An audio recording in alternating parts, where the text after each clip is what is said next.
नमस्कार दोस्तों, कैसे हैं आप सब लोग। स्वागत है आपका अपने YouTube चैनल पर।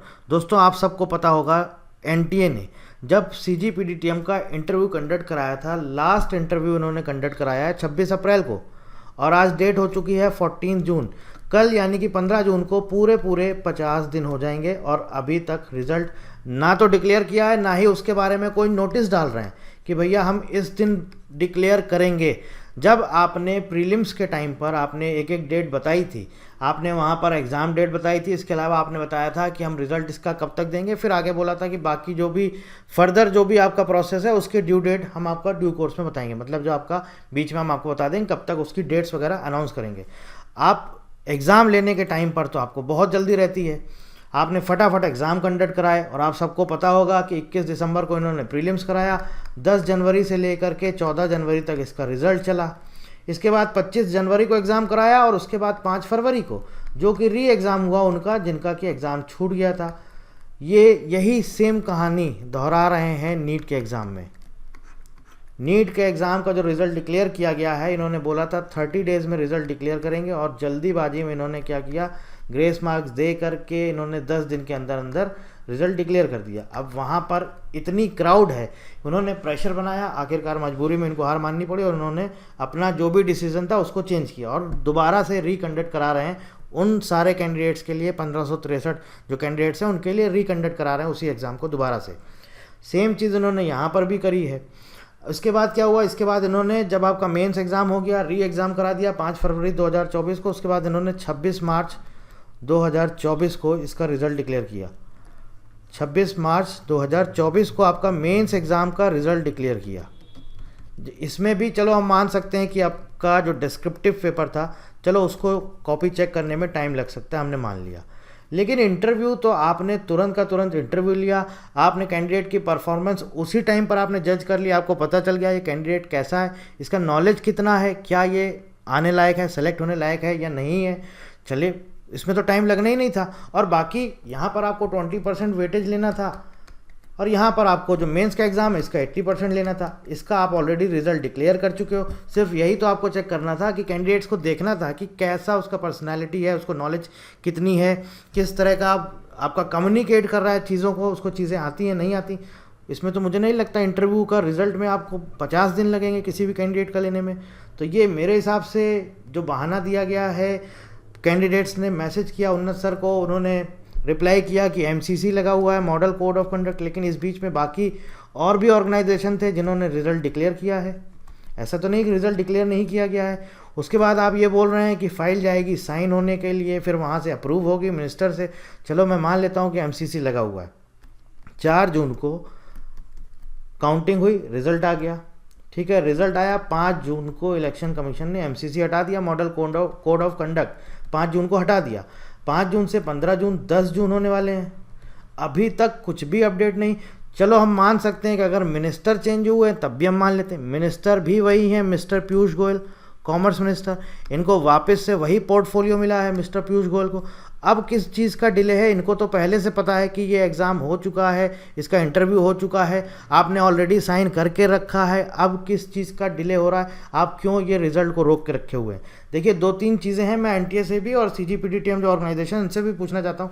अगर आप तक ये वीडियो पहुँचता है, जैसे भी ट्वीट करेंगे, हम लोग एक कैंपेन चलाएंगे कल मॉर्निंग में और आप सबको उसके सपोर्ट में ट्वीट करना होगा। आपको सिर्फ सिंपल एक हैशटैग चलाना होगा कि एनटीए जो है वो रिज़ल्ट डिक्लेयर करे, ठीक है, डिक्लेयर सीजीपीडीटीएम रिज़ल्ट, ये हैशटैग चलाना होगा। मैं आपको बता देता हूँ, मैं वैसे भी जब मॉर्निंग में ट्वीट करूँगा मैं टेलीग्राम चैनल पर भी डाल दूँगा, तो आप लोग भी वहाँ पर बस सिंपल कुछ नहीं करना है, डिक्लेयर _CGPDTM रिज़ल्ट और दूसरा हैशटैग डिक्लेयर CGPDTM रिज़ल्ट, ठीक है। इसके साथ साथ एनटीए को टैग करना होगा, NTA_exams, शायद इनका हैंडल, ट्विटर हैंडल यही है। इसके साथ साथ आपको DPIIT इनको टैग करना होगा, CGPDTM और आपको उन्नत सर और इसके साथ साथ लास्ट में मिस्टर पीयूष गोयल, ठीक है। इन लोगों को आपको टैग करना होगा, मैसेज क्या लिखना है वो मैं आपको मॉर्निंग में दे दूंगा, आपको टेलीग्राम पर भी शेयर कर दूंगा। अगर आपको लगता है तो आप इसको शेयर कर दीजिएगा, आप जितना हो सके रिट्वीट कर दीजिएगा, आपके लिए फ़ायदा होगा, उनको ऊपर प्रेशर बनेगा तो हो सकता है कि वो रिज़ल्ट डिक्लेयर कर दें। तो ये रही बात आपकी कि ये हमें ट्विटर कैंपेन चलाना है, कल मॉर्निंग से हम लोग चलाएंगे, इसके लिए इनको प्रेशर बनाएंगे, इनसे बोलेंगे आप रिजल्ट डिक्लेयर करिए। अब देखिए इसका पीछे क्या लॉजिक है, मैं क्यों बोल रहा हूँ, क्योंकि बहुत सारे कैंडिडेट्स हैं जो ऑलरेडी उनके करियर में बहुत सारी अभी चीज़ें चल रही हैं। कोई कुछ आगे फर्दर स्टडी करना चाहता है अपने करियर में, कुछ भी मान लीजिए कोई दूसरी जॉब ज्वाइन करना चाहता है, उसके लिए बोला गया कि भैया आपको इस डेट तक ज्वाइन करना है। वो वेट कर रहा है अपने रिज़ल्ट का कि चलो ये रिज़ल्ट एक बार आ जाए, हम देख लें, अगर मेरा हो जाता है तो हम उसको वहाँ पर क्यों जाएं, और अगर मान लीजिए नहीं हो रहा है तो हम एटलीस्ट उस जॉब जो हमारे पास अपॉर्चुनिटी है उसको भी ना जाने दें। हमने एक्सटेंशन ले रखा है कि चलो भाई अभी हम नहीं ज्वाइन कर पाएंगे, हम 2 जुलाई 5 जुलाई से ज्वाइन करेंगे। आप रिज़ल्ट ही नहीं दे रहे हो, वो ना इधर का है ना उधर का है, तो एटलीस्ट चलो अच्छा मैं मान लेता हूँ आपको रिज़ल्ट नहीं देना है, मॉडल कोड ऑफ कंडक्ट हट गया है, आपकी फ़ाइल यहाँ से जाएगी। मुझे मालूम है वैसे भी सरकारी काम कैसा होता है, एक फ़ाइल को एक डिपार्टमेंट से दूसरे डिपार्टमेंट जाने में 1-1 2-2 साल लग जाते हैं। तो ऐसा तो नहीं है, अब तो सारी चीज़ें आजकल डिजिटल पूरी तरह से हो चुका है। इतना ऐसा क्या टाइम लग रहा है, क्या हो रहा है, क्यों डिले हो रहा है, किसके साइन होने हैं, कौन से ऐसे साइन होने हैं, उन साइन में ऐसा क्या रखा है कि इतना डिले आप कर रहे हैं रिज़ल्ट में। और चलिए अच्छा अगर आप रिज़ल्ट में डिले कर रहे हैं, मैं मान लेता हूँ आपने रिज़ल्ट में डिले किया, आप रिज़ल्ट में डिले कर रहे हैं, ठीक है अच्छी बात आप करिए, एटलीस्ट एक नोटिस तो डालिए, बच्चों को इन्फॉर्म तो करिए कि हम इस डेट को रिज़ल्ट देंगे। जब आपने नीट का एग्ज़ाम अभी रिकंडक्ट आप करा रहे हैं, आपने एग्ज़ाम डेट दे दी कि 23 जून को हम आपका एग्ज़ाम कंडक्ट कराएंगे, 30 जून को हम आपका रिज़ल्ट लेंगे, तो भाई इसमें CGPDTM वालों से क्या आपकी दुश्मनी है, क्या प्रॉब्लम है CGPDTM में कि हम ना तो आपको कोई अपडेट देंगे, बच्चा परेशान हो रहा है रिज़ल्ट को लेकर के, उसके मतलब कोई मतलब ही नहीं है आपको कि उसका रिज़ल्ट दें ना दें, उससे क्या मतलब है, उसका अपना कैरियर उसका टाइम कुछ है ही नहीं, सिर्फ आपके पास टाइम है, आपका ही टाइम सब कुछ है, उसका टाइम वेस्ट हो रहा है, उससे कोई मतलब ही नहीं है। अरे किसने कहा आपको रिजल्ट डिले हो रहा है, चलो मैं मान सकता हूँ कोई भी रीज़न हो, ठीक है आपके अकॉर्डिंग आपकी फ़ाइल यहाँ से वहाँ जाएगी, साइन होने में लगेंगे, भाई टाइम लगता है एक साइन करने में 10-10 दिन 20-20 दिन, चलो मैं मान सकता हूँ, ठीक है आप साइन करिए कोई प्रॉब्लम नहीं, लेकिन एटलीस्ट आप एक नोटिस तो डाल दीजिए, सिंपल एक नोटिस आप बस रिलीज़ कर दीजिए कि भैया हम इस दिन रिजल्ट डिक्लेयर करेंगे, दैट्स इट।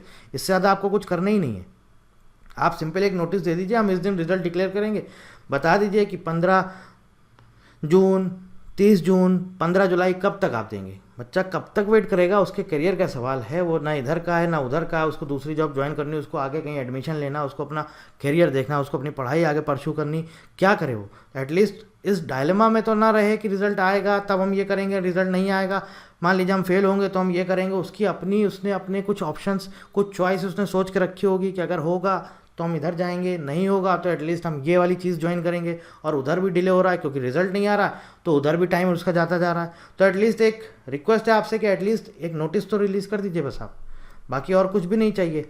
और मैंने जैसा कि बोला अगर आप लोग चाहते हैं कि हाँ थोड़ा सा एनटीए पे प्रेशर डाला जाए तो आप मॉर्निंग में कल 11 बजे से 15 जून 11 बजे से आपको सिंपल कुछ नहीं करना है, जो मैं ट्वीट करूंगा इस वीडियो को मैं वहां पर अटैच करूंगा, इस वीडियो के साथ में सिर्फ हमको क्या करना है हैशटैग लगाना है, और जो हमारे ऑफिशियल हैंडल्स हैं जो जो इम्पोर्टेंट है उनको सिर्फ हमें टैग करना है, दैट्स इट। बाकी कुछ भी मैसेज नहीं लिखना है, जो कुछ भी है मैंने इस वीडियो के थ्रू इन्फॉर्म कर दिया है, और हैशटैग हम चलाएंगे और सिंपल एक बस मैसेज डाल देंगे कि आप रिजल्ट डिक्लेयर करिए, या फिर एक नोटिस के थ्रू हमें इन्फॉर्म करिए कि आप रिजल्ट कब तक देंगे, दैट्स इट।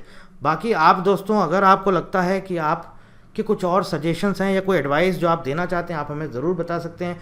आपका जो एनटीए की डायरेक्टर हैं साधना मैम करके, उनको बहुत सारे कैंडिडेट्स ने कॉल किया, उन्होंने बोला 1-2 दिन में रिजल्ट डिक्लेयर करेंगे, किसी ने 3 दिन पहले बोला तो बोला 1-2 दिन में आएगा, फिर उन्होंने बच्चों ने मुझे नंबर दिया, मैंने कॉल किया कोई उठाता ही नहीं है फ़ोन। जिस भी बच्चे ने उनको कांटेक्ट किया उसने मुझे रिकॉर्डिंग भेजी है, वो बोल रहा है कि सर देखिए बात हुई है, ये बोल रहे हैं 1-2 दिन में आएगा, नेक्स्ट वीक में आपका आ जाएगा, आज बात करी तो बोलते हैं 1-2 दिन में आएगा, अब बोल रहे हैं कि नेक्स्ट वीक में आएगा। तो एटलीस्ट आप बच्चे को इस डायलेमा में मत रखिए, आप सिंपल एक नोटिस दे दीजिए कि इस दिन आएगा, दैट्स इट। और ये फ़ोन कॉल्स पे इस पर भी वैसे भी मैं बिलीव नहीं करता हूँ कि इन्होंने बोल दिया कल आएगा परसों आएगा, वो अपना एक अलग मैटर रिटर्न में आप दे दीजिए, सिंपल एक नोटिस कि बच्चे इस दिन आपका रिजल्ट आएगा, दैट्स इट, और मुझे कुछ भी नहीं चाहिए। तो बाकी जो भी कैंडिडेट्स हैं जो भी रिजल्ट का वेट कर रहे हैं, आपको लगता है कि आपके एंड से कोई सजेशन या कुछ आप एडवाइस आप हमें देना चाहते हैं तो आप हमें बताइए, तो जो मैं कल मैसेज आपका ड्राफ्ट करूंगा उसमें ये मेंशन कर दूंगा अगर आपको भी लगता है कुछ ऐसा तो ठीक है। बाकी कोई जानकारी चाहते हैं दोस्तों आप कमेंट करके पूछ सकते हैं। So thank you very much and thank you for watching.